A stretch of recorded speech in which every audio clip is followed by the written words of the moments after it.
Ittabi'u ma unzila ilaikum. Oleh karena itu ikutilah apa yang diturunkan kepadamu sekalian. Nah ini kum. Karena kum ini tadi antah punya Al-Quran adalah baginda Nabi Muhammad, akhlaknya Nabi Muhammad Al-Quran, wa innaka la'ala khuluqin azim adalah Al-Quran. Ya. Tetapi bila mana kamu sudah tahu bahwa ini Al-Quran akhlaknya Nabi, kamu semuanya, kalian semuanya mengikuti Al-Quran yang dibawa oleh Nabi. Jelas. Jadi sistematisnya begitu. Jadi Al-Quran ini luar biasa, luar biasa. Sistematisnya luar biasa. Aturannya, tangganya itu tidak lompat-lompat, satu step by step. Tuh, 2, 3, 4. Naiknya kamu itu, derajatnya kamu itu tinggi sampai dapat tinggi kan sebab terus menerus ngaji. Jangan sekarang ngaji, besoknya ada ngaji. Sekarang ngaji, besoknya ada ngaji.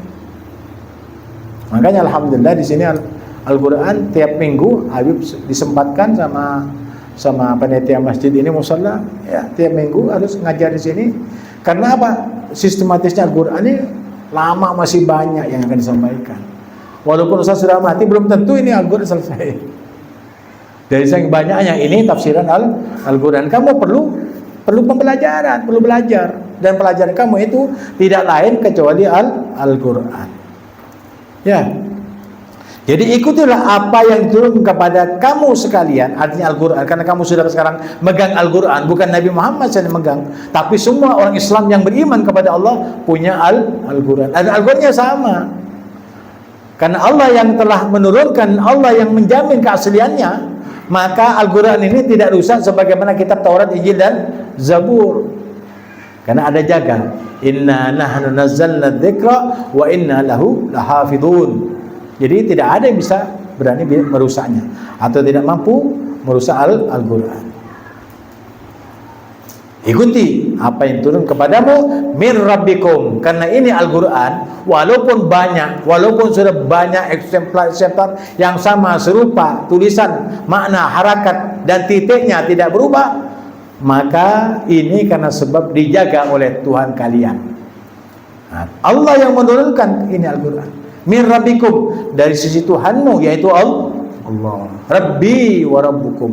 Allah itu ada Tuhanku dan Tuhan kamu sekalian. Oleh karena itu sembahlah akan Allah dan jangan menyembah yang lainnya. Dikatakan di sini wala tattabi'u min dunihi awliya. Karena itu janganlah kamu mengikuti jalan-jalan yang lain selain jalan Allah, selain jalan Al-Quran, selain daripada tuntunan Rasulullah dan jalan Allah subhanahu wa ta'ala. Kenapa? Karena sudah jelas hada suratum mustaqim. Inilah jalan yang lurus untuk menempuh ridha Allah dunia dan akhirat.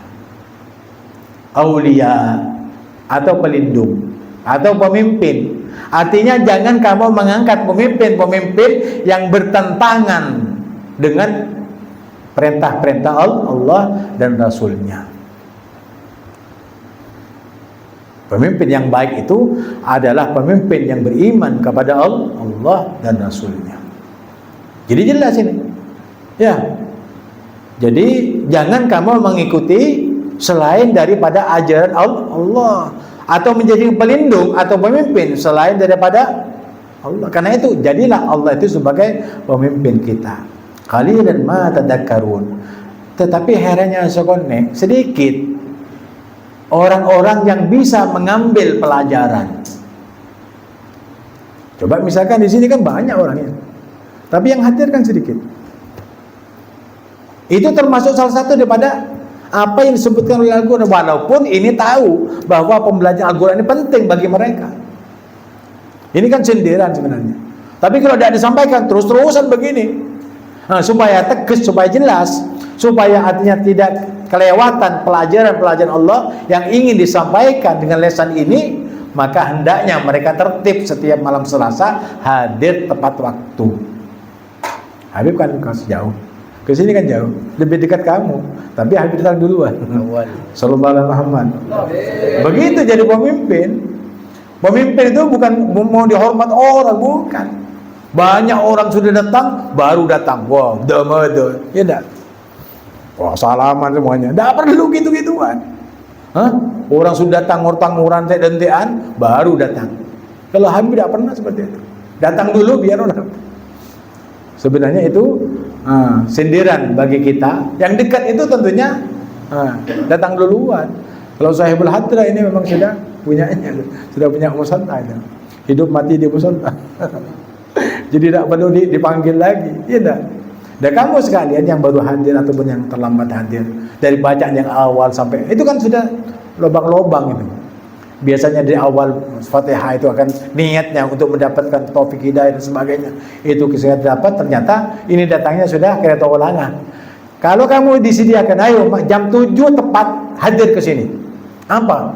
Makan daging, sate, ini semuanya. Musalla penuhi dengan makanan buah-buahan yang enak-enak. Kira-kira datang jam berapa kamu? Jam 7 apa jam 8? Jam 6. Jam 6. Iya.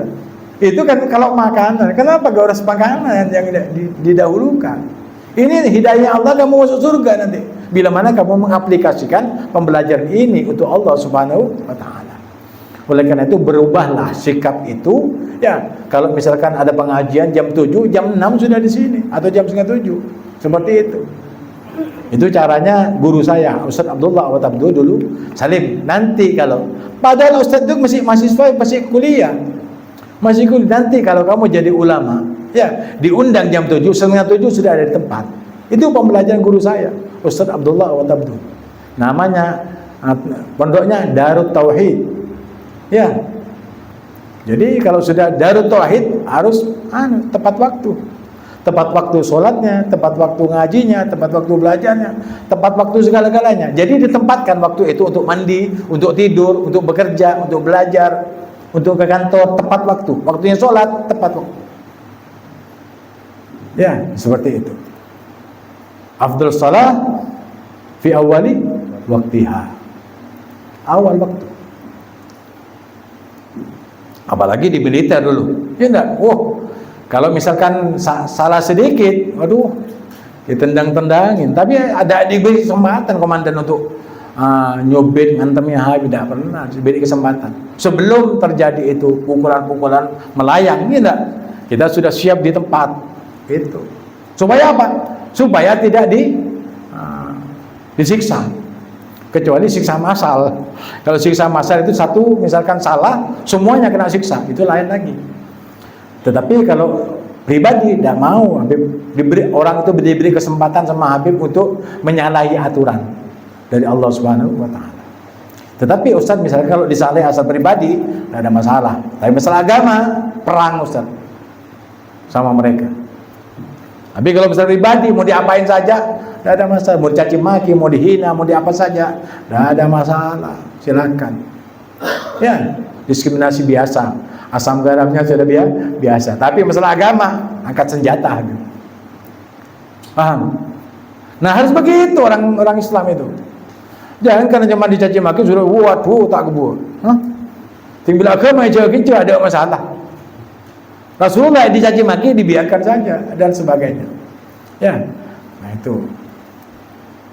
Jadi ambillah pelajaran. Jangan kamu termasuk orang yang sedikit mengambil pelajaran, tapi jadilah kamu bagian yang sedikit untuk menerima pelajaran Allah. Jelas?